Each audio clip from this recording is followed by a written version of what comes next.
இந்த வாரமாவது ஒத்துப்பீங்களா இது ஒரு சிறந்த வாரம் அப்படின்னு எங்களுடைய ஆட்சியின் தலைமையில் என்னெல்லாம் நடந்ததுன்னு சொல்லுங்க, சிறந்த வாரமா இல்லையாங்கிறத மக்களே பார்த்து சொல்லட்டும். எங்க 6000 கோடி வடகொரியாலேருந்து நாங்கள் 6000 கோடி இன்வெஸ்ட்மெண்ட் கொண்டு வந்திருக்கோம் பட்டாசு வாங்குறதுக்கு. வெறும் பட்டாசு வாங்குறதுக்கு மட்டும் 6000 கோடியை ஒருத்தர் கொண்டு வந்து தராரு. எவ்வளோ பெரிய அச்சீவ்மெண்ட். இல்லை, எந்த நாட்டில் இறக்குமதி பண்ணுறதுக்கு? வடகொரியாவில் இறக்குமதி பண்ணுறதுங்க. வடகொரியாவில் கிடையாது, ஐரோப்பியாவில் ஒரு நாட்டில் இறக்குமதி பண்ணுறதுக்கு. அந்த நாடு வந்து மொத்தமாக வாங்குறதே வந்து 200 கோடி தானாமா பட்டாசு. பார்த்தீங்களா? எங்க மினிஸ்டர் ஒரு விஷயத்த வந்து சொல்றாரு, நீங்க அதுல இருந்து அது தப்பா இருக்கும்னு நினைக்கிறீங்க? நீங்க இல்ல, நீங்க வடகொரியான்னு சொன்னீங்களா தென்கொரியான்னு சொன்னீங்களா? எங்க எந்த நாட்டு உலகத்துல யாரும் புக முடியாத ஒரு நாட்டுக்குள்ள புகுந்து எங்க மினிஸ்டர், அதுவும் ஒரு பெண் சிங்கம், அங்கிருந்து இன்வெஸ்ட்மெண்ட் கொண்டு வந்திருக்காங்க. எனக்கு தெரியாது, நான் கொரியான்னு தான் பார்த்தேன். இப்ப நீங்க வடகொரியான்னு எனக்கு சந்தேகம் வந்துருச்சு. உண்மையாவே போனாங்களா? போயிருக்காங்க. அங்க போய் அங்கிருந்து ஒரே ஒரு நபர்கிட்ட வந்து 6000 கோடியை கொண்டு வந்திருக்காங்க. பாப்பாங்க, கமெண்ட்ல வந்து உங்களை தான் கேள்வி கேட்பாங்க. நீங்க வந்து நான் சொல்வதெல்லாம் உண்மை, உண்மையை தவிர வேற எதுவும் இல்லை, புரியுதா? அந்த மாதிரி ஒரு சிறப்பான 6000 கோடி வந்துருச்சு. அப்போ ஆமாங்க, 6000 கோடி வெறும் பட்டாசு வாங்குறதுக்கு மட்டும், சிவகாசியில இருந்து வெறும் பட்டாசு வாங்குறதுக்கு மட்டும் 6000 கோடி. சிவகாசில இருந்து எவ்வளவு பட்டாசுகள் ஏற்றுமதி ஆகுது, அந்த கணக்காவது இருக்கா? அந்த கணக்கெல்லாம் இங்க எடுப்பாங்க. இப்பதாங்க அதுக்கும் வேலைக்கு ஆள் கூட்டிட்டு வருவீங்களா திருப்பி? அந்த 6000 கோடிக்கு வந்து பட்டாசு செய்யணும்னு ஏங்க சிவகாசியில வந்து அதிகமா செய்யறாங்க. உங்களுக்கு சிவகாசி கூட தெரியாது. நீங்க என்ன தெரியுமா பிரச்சனை உங்ககிட்ட? அதிகமா செய்யறாங்க, கூடுதலா செய்யறாங்க. சிவகாசி வந்து ஒரு குட்டி ஜப்பான். ஒருவேளை அங்க கம்மியா இருக்குது அப்படின்னா நாங்க பக்கத்துல கோயில்பேட்டில இருந்து ஆளு கூடுவோம், பக்கத்துல விருதுநகர்ல இருந்து ஆளு கூடுவோம். எல்லாரும் வந்து அந்த 2க்கு 2 இடத்துல உட்கார்ந்துட்டு பட்டாசு செஞ்சு கொடுக்கணும். செய்வோம். எங்களால ஒருவேளை 2க்கு 2 இடம் பார்த்தலாம்னா மேல ஃப்ளோர் கட்டுவோம். அங்க 6000 கோடிங்க. Very good. நீங்க உங்களால அதை நினைச்சு கூட பார்க்க முடியாதா? நீங்க கலாய்க்கிறீங்க. சரி, நீங்க தாங்க ஜெயிச்சிட்டீங்க. 6000 கோடி கொண்டு வந்துட்டீங்க. ஒத்துக்கிட்டீங்களா? ஒத்துக்கிட்டாங்க. சூப்பருங்க. ஸ்ட்ராட்டஜிங்க.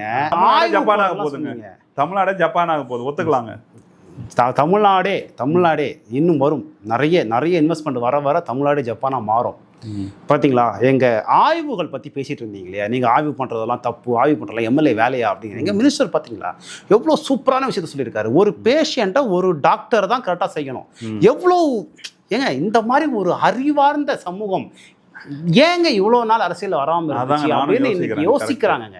அந்த மாதிரி ஒரு டாக்டர் ஒரு பேஷண்ட்டை பார்த்தாதான் அந்த பேஷண்ட்டுக்கான ஹிஸ்ட்ரி கரெக்டாக மெயின்டைன் ஆகும். இதெல்லாம் கூடவா நாங்க சொல்லி தரோம்? இவ்வளவு நாள் ஏங்க செய்யாம இருந்தீங்க உங்க திமுக ஆட்சியில? உண்மைதான், கரெக்ட். எதுக்கு இவ்வளவு நேரம்? நமக்கு நர்ஸு தேவையில்லை, வேற யார் அட்டெண்டர் யாருமே தேவையில்லை, டாக்டரே போதும். அதுவும் இந்தியாவிலே வந்து பாத்தீங்கன்னா அதிக டாக்டர் இருக்கிறது தமிழ்நாட்டில் தான். சும்மா இருந்துட்டு எதுக்கு? ஆளுக்கு ஒரு பக்கத்துலயே உட்காந்து பெட் பக்கத்துலயே நிக்க வச்சிடலாம். ஆமாங்க, ஒரு 10 பேஷண்ட்டுக்கு ஒரு டாக்டர் வைங்க. ஒரு ரூமுக்குள்ள இருக்கிற 10 பேஷண்ட் ஒரு டாக்டர் பார்த்து. இதெல்லாம் எங்க போய் இங்க படிச்சிருப்பாங்க அந்த அமைச்சர்லாம்? எனக்கு அது ஒரு அதிசயமா இருக்கு. ஏன்னா நம்ம மண்டல இதெல்லாம் உதிக்க மாட்டேங்குது. அவங்களுக்கு எப்படி? அதுதான் திமுக மண்டை.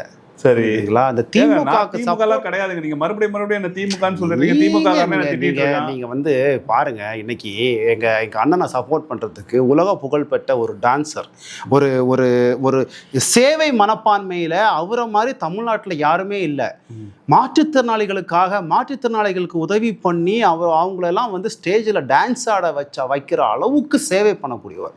அவர் வந்து கடந்த ஒரு 6-7 ஆண்டுகளில் 3 ட்ரஸ்ட் ஆரம்பிச்சிருக்காருங்க.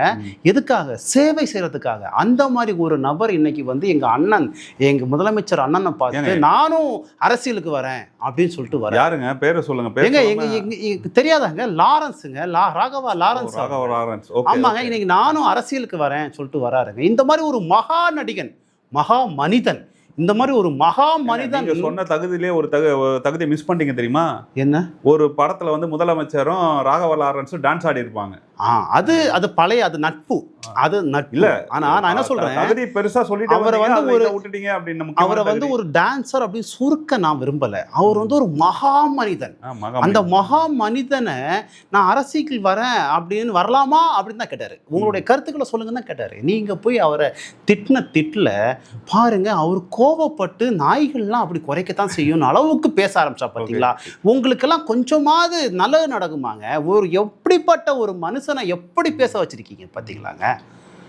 ஏங்க இப்படிலாம் பண்றீங்க? அவரு அந்த மாதிரி நபர்கள் எல்லாம் அரசியலுக்கு வரது ஏங்க, அவர் வந்து ஒரு அப்துல் கலாம் மாதிரிங்க, அவர் வந்து ஒரு காந்தி மாதிரிங்க, அவர் வந்து ஒரு சுபாஷ் சந்திர போஸ் மாதிரிங்க. அந்த மாதிரி நபர்கள் எல்லாம் அரசியலுக்கு வந்தா இந்த நாடு எவ்வளவு சிறப்பா இருக்கும். பகத்சிங், சேகோரா இவங்களெல்லாம் ஏன் விட்டுட்டீங்க? ஃபிடல் காஸ்ட்ரோ இந்த மாதிரி ஏதாவது சேர்த்து ஏங்க இதெல்லாம் சொல்லுங்க. நாங்க வந்து வரவேணவே சொல்லல, வரட்டும், திருச்சி கிழக்குல நின்று ஜெயிக்கட்டும், முதலமைச்சர் அதாவது துணை முதலமைச்சராகவும் வரட்டும், தமிழ்நாட்டுக்கு நல்லது தானே. அதுக்குள்ளேயே நீங்க அலறீங்களே, ஐயோ ஐயோ அப்படிங்கிறீங்களே. ஏன் எதிர்ப்பு அதிகமா இருந்தாதாங்க அவர் ஸ்டார் ஆவாரு. கரெக்டா? ஆல்ரெடி ஸ்டாருங்க. பாத்தீங்களா, அவர் நடிகரா இருக்கிற வரைக்கும் அவர் கார்ப்பு நடி யாரும் போல. இன்னைக்கு நான் அரசியலுக்கு வரலாமா, நான் யோசிக்கிறேன், என்னோட அம்மா கிட்ட நான் உத்தரவு கேட்டு வரேன் அப்படின்னு சொல்லும் போது அவர் காரை சுத்தி எத்தனை பேர் இருக்காங்க பாத்தீங்களா? அடுத்த தலைவர் வந்துட்டாரு. அதாவது தலைவரை உருவாக்குறோங்க. எங்களுடைய கொள்கை தலைவர்களை உருவாக்க ஈஸியா உருவாக்கிட்டே இருக்கீங்க. அதாங்க, ஒரு போன் போதும். கொள்கை தலைவர் உருவாக ஒரு போன் போதும். ஒரு போன் இல்ல, கொள்கை. பாத்தீங்களா, மறுபடியும் உங்க திமுக இதுதான். நீங்க திமுக இல்லங்க, தலைவரை அடையாளம் காட்ட ஒரு போன் போதும். அதாவது அண்ணன் பேரின் கீழே ஒரு ரீல்ஸ போட்டீங்கன்னா அவர் அடுத்த தலைவர் அடுத்த. அதெல்லாம் வந்து டெக்னாலஜிங்க. உங்களுக்கு நீங்க எல்லாம் பழைய காலத்து கட்சிங்க, நீங்க எல்லாம் வந்து பூமர்ஸ், தாத்தாக்கள். உங்களுக்கு அதெல்லாம் புரியாது. நீங்க போய் ரோட்ல போய் கத்தணும், கூட்டம் போடணும், மைக்க பிடிச்சி அவர்களேன்னு பேசணும், மக்களை சந்திக்கணும், வெயில்ல அலையணும். எங்களுக்கு அதெல்லாம் நாங்க எதுனாலும் ரீல்ஸ் மூலமா பாருங்க. ஒரு ரீல்ஸ் போட்டாங்க, எங்களுடைய இண்டஸ்ட்ரியல் மினிஸ்டர் ஒரு ரீல்ஸ் போட்டாங்க, உடனே அழைப்பு வருது, வடகொரிய அதிபர்கிட்ட இருந்து அழைப்பு வருது. அவரு இப்ப இத்தனைக்கும் அவர் ஏன் அந்த 6000 கோடி பட்டாசு வாங்குறாரு தெரியுமா? எங்கேயாவது குண்டு போடுறதுக்கா? அவர் வெடிபொருள் செய்யறதுக்கு. சூப்பர். ஆமா, அமெரிக்காவுக்கு நிகரா வெடிப்பு மருந்துகள், வெடி குண்டுகள் வச்சிருக்கிறது வடகொரியா தான். அதுக்கு சிவகாசியில இருந்து அதுக்கு ஏற்றுமதி ஆக போகுது. எவ்வளவு பெரிய விஷயம். எனக்கு என்னமோ உங்க சேனல் வந்து க்ளோஸ் பண்ணிடுவாங்கன்னு தான் தோணுது. உண்மையை பேசிட்டு இருக்கிறாங்க. ஏங்க அந்த அளவுக்கு இருக்குது. இன்னைக்கு ராகவா லாரன்ஸ் அவர்கள் வராரு, இந்த மாதிரிலாம் போயிட்டு இருக்காரு. சாதாரண ஒரு நடிகர் மாஸ்டர் மகேந்திரன், சின்ன வயசு, எவ்வளவு அழகான ஒரு நடிகர், அவர்கிட்ட போயிட்டு அவரை நீங்க வந்து 38 வயசு என்னமோங்க, நம்ம வீட்டுல வந்து 8 கழுத வயசும்பாங்க, நீங்க என்ன சின்ன வயசுங்கிறீங்க? இருக்கட்டுங்க, அவர்கிட்ட போய் நீங்க அரசியல் பத்தி எல்லாம் பேசுறீங்க. அவர் எவ்வளவு ஜாலியா உட்காந்து பேசிட்டு இருக்காரு, அவர்கிட்ட போய் பேசுறீங்க பாருங்களேன். நல்லா தெளிவா சொன்னாரு. எடுக்க வேண்டியதானங்க, சோலார் சிஸ்டம் பார்த்தீங்க, எடுக்க வேண்டியதாங்க. எலன் மாஸ்க கூப்பிட்டு கேட்டா கொடுத்துட போறாரு கரண்ட. அப்படி ஏன் உடனே சோலார் சிஸ்டம்னா உடனே போயிடுறீங்க அங்க? அவரு ஏதோ மாத்தி சொல்லிட்டாரு. இன்னைக்கு அது மறுப்பு வீடியோ எல்லாம் போட்டிருக்காருங்க. சரிங்க, பரவாயில்லைங்க. ஏன் எலன் மாஸ்க கூப்பிடுங்க, சோலார் சிஸ்டம் ஒரு ஹிண்ட் கொடுத்துட்டாருல, அங்கிருந்து எடுக்க வைங்க. நல்ல ஐடியா கொடுத்துருக்காரு. அவருக்கே தெரியாம அவர் ஒரு அறிவியல் விஞ்ஞானி ஆயிட்டாரு. விஞ்ஞானி யார் வேணாலும் ஆகலாங்க. எங்க அண்ணன் ஆட்சிகள் எல்லாருமே அறிவாளிகள், எல்லாருமே விஞ்ஞானிகள், எல்லாருமே அமைச்சர்கள், எல்லாருமே எம்எல்ஏக்கள் ஆகலாம். ஆயிட்டாங்க. நீங்க ஆகலாங்கிறீங்க, ஆயிட்டாங்களே, ப்ரூஃப் இருக்கு. எல்லாம் இங்கு சாத்தியம். அதனால நீங்க வந்து எல்லாம் ஆட்சினா எல்லாம் அண்ணன்மயம். ஆமா, எல்லாம் அண்ணன்மயம். ஆட்சினா இப்படி தாங்க இருக்கணும். ஆட்சினா இப்படி தான் இருக்கணும். நீங்க பார்த்து கத்துக்கணும். நாங்கள் வெள்ளை அறிக்கை விட்டுட்டோம், இன்னைக்கு நாங்கள் முதலீடுகளை கொண்டு வந்துட்டோம். ரீல்ஸ் போட்டு முதலீடு என்ன வீடியோ போட்டீங்க? ரீல்ஸ் போட்டா போதுமா? முதலீடு இருக்க வேற என்ன வழி? நீங்க எங்களுக்கு சொல்லி தரீங்களா? 6000 கோடிங்க ஒரு ரீல்ஸ் மூலம், ஒரு ஃபாரின் டூர் மூலம் 6000 கோடிங்க. இதுக்கு மேலே எவ்வளோ குமிக்க போகுது தெரியுமா? இதில் இன்னொரு ஐடியா ஒன்று சொல்கிறேன், இதையும் செயல்படுத்த முடியுமான்னு பாருங்கள். உங்கள் அண்ணனோட படத்தோட மதிப்பு வந்து 300 கோடி அப்படின்னு சொல்லி சொல்கிறாங்க. நீங்களே தான் சொல்கிறீங்க. ஒரு 20 படம் நடித்தார்னு வச்சுக்கோங்க, அது ஒரு 6000 கோடி வரும் பாருங்க. ஏங்க நீங்கள் என்ன சும்மா நினைச்சிட்டீங்களாங்க? எங்கள் அண்ணன் தன்னோட சொந்த காசுல தமிழ்நாட்டுக்கு செலவு பண்ண. அதுக்கு தாங்க சொல்கிறேன், செலவு பண்ணுறாருல. வருமானமாக நீங்கள் வந்து ஒரு 20 படம் நடிச்சிங்கன்னா அது தமிழ்நாடு பேனர் செய்வார். கண்டிப்பா செய்வார். அது அந்த ஒளிவட்டம் தெரிஞ்சிடுச்சுங்கிறேன். எனக்கு உங்களோட ஒளிவட்டத்துல இருந்து தான் இந்த அறிவே வந்திருக்குங்க. கண்டிப்பா செய்வாருங்க. தமிழ்நாட்டுக்கு நல்லது செய்யணும் அப்படின்னா எங்க அண்ணன் ஒரு மாசத்துக்கு ஒரு படம் கூட நடிப்பார். சூப்பர். அந்த படத்தை ஜனநாயகன் என்னாச்சு? ஜனநாயகன் வரும்.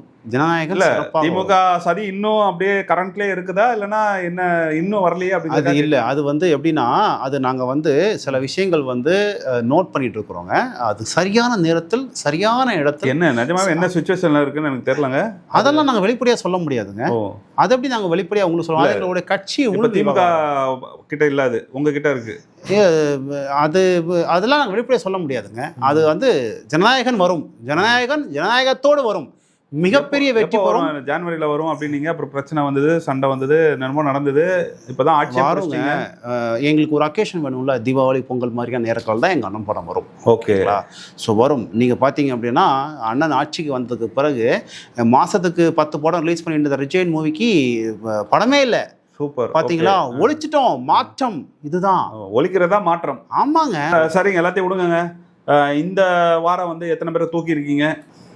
யாரையும் நாங்க தூக்குவதும் இல்லையே, சரி. நாங்கள் அழைப்பதும் இல்லை. சோஃபால உட்கார வைக்கிறீங்க. வருவோர்களுக்கு எல்லாம் அழகான ஒரு அரியாசனம் கொடுத்து உட்கார வைக்கும். சூப்பர். இன்னைக்கு அண்ணன் விஜயபாஸ்கர் அவர்கள் நம் அம்மாவின் திமுகல பெரிய கையை தூக்கிட்டீங்க. ஆமாங்க.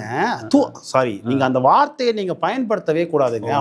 தடை பண்ணிட்டீங்க இந்த நாட்டுல. அவர் எங்கள் மேல் ஈர்க்கப்பட்டு, எங்கள் அண்ணனின் ஆட்சி முறையில் ஈர்க்கப்பட்டு, அவர் கவர்ச்சியில் ஈர்க்கப்பட்டு அவர் எங்க கிட்ட வந்து சேர்ந்திருக்காருங்க. இன்னைக்கு எங்களுக்கு நாங்க எல்லாரையும் அரவணைத்துக் கொண்டிருக்கிறோம். எல்லாரையும் அரவணைத்துக் கொண்டிருக்கிறோம். வரவங்களெல்லாம் அரவணைச்சிட்டு இருக்கிறோம். இன்னைக்கு அதிமுக கிட்டத்தட்ட அழிந்து போன ஒரு கட்சியே இல்லைங்க. கட்சியே இல்லாத ஒரு கட்சியில எப்படி அவங்கள என்ன ட்ரோல் பண்றாங்க தெரியுமா? அவங்கள என்ன ட்ரோல் கூட அப்படி ட்ரோல் பண்ணாது. என்ன ட்ரோல் பண்றாங்க? அவங்களோட ஐடி பேஜை போய் பாருங்க, அந்த மாதிரி ட்ரோல் பண்ணிட்டு இருக்காங்க. சும்மா நீங்க அதெல்லாம் ஒண்ணு இல்லை. எங்க ஆளுங்க எவ்வளவு ட்ரோல் பண்றாங்க, நாங்க எவ்வளவு இன்ஸ்டா ஐடி வச்சிருக்கோம் தெரியுமா? அதாவது இணையதளத்தை கூட விட்டுடுங்க. நம்ம ஏற்கனவே பேசின மாதிரி எடப்பாடி பழனிசாமி தான் ஒரு எதிர்க்கட்சி தலைவரா செயல்பட்டு இருக்காரு.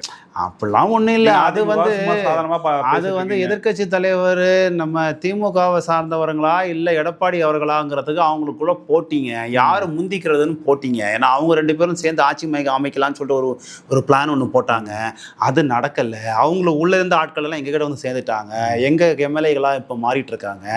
அதனால அவருக்கு வந்து ஒரு எரிச்சல், ஒரு அதிருப்தி. அதனால கேள்வி எல்லாம் சரியா தானே கேட்டுட்டு இருக்காரு. என்னத்தங்க சரியா கேட்டாரு. எங்க திமுக ஆட்சியில் இருக்கும்போதெல்லாம் இந்த கேள்வி கேட்டாராங்க. திமுக ஆட்சியில் இருக்கும்போது எதுவுமே கேள்வி கேட்காம இப்ப தாவேக்கு ஆட்சிக்கு வந்தது போற மட்டும் கேள்வி கேட்கிறாரு. கேள்வி கேட்டதுனால அவருக்கு ஒரு 50 எம்எல்ஏ வந்து மக்கள் கொடுத்திருக்காங்க. ஒண்ணுமே பண்ணாத மாதிரியே பேசிட்டு இருக்கீங்களே. அது மக்கள் அறியாமையில் கொடுத்திருக்காங்க. 108 சீட்டு கொடுத்தது மக்கள் தெளிவாக அவங்களுக்கு விழுந்த ஓட்டு எல்லாமே வந்து எம்ஜிஆருக்காக விழுந்த ஓட்டு, அம்மையார் ஜெயலலிதா அவர்களுக்காக விழுந்த ஓட்டு. இவருக்கெல்லாம் ஒரு ஓட்டும் கிடையாது. எங்களுக்கு விழுந்த ஓட்டு எல்லாமே எங்கள் அண்ணன் விஜய் அவர்களுக்காக மட்டும் விழுந்த ஓட்டு. அதே கணக்கு தானே. கொள்கை கிடையாது, கோத்திரம் கிடையாது, ஒண்ணும் கிடையாது. அண்ணன் கவர்ச்சிக்காக விழுந்தது இல்ல. என்ன கவர்ச்சின்னு சொல்ல முடியாதுங்க. ஈர்ப்பு.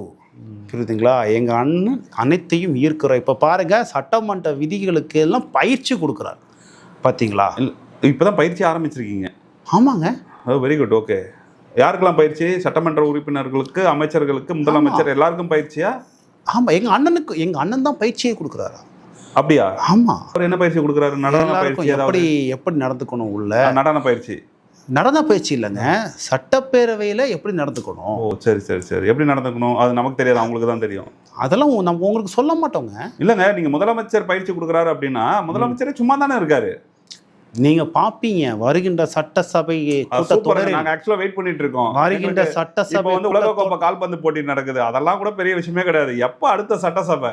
அதுதான் சட்டசபை கூட்டத்தொடரில் எங்கள் முதலமைச்சர் அவர்கள் சட்டசபையில் எதிர்க்கட்சியினரை ஓட விடுவார். அவர் எப்படி சட்டசபை நடத்த போறாரு அப்படிங்கிறத பார்க்க தாங்க போறோம். பொறுத்திருந்து பாருங்க. பார்க்க தாங்க போறோம். பார்த்துட்டு தாங்க இருக்கிறோம். ஆர்வமா இருக்கவங்க சீக்கிரம் நடத்த சொல்லுங்க. நாளைக்கே நடத்தினா கூட மகிழ்ச்சி தான். தமிழ்நாட்டில் இதுவரைக்கும் நடத்தாத சட்டப்பேரவையை நாங்கள் நடத்தி முடிக்க போகிறோம். Super, very good.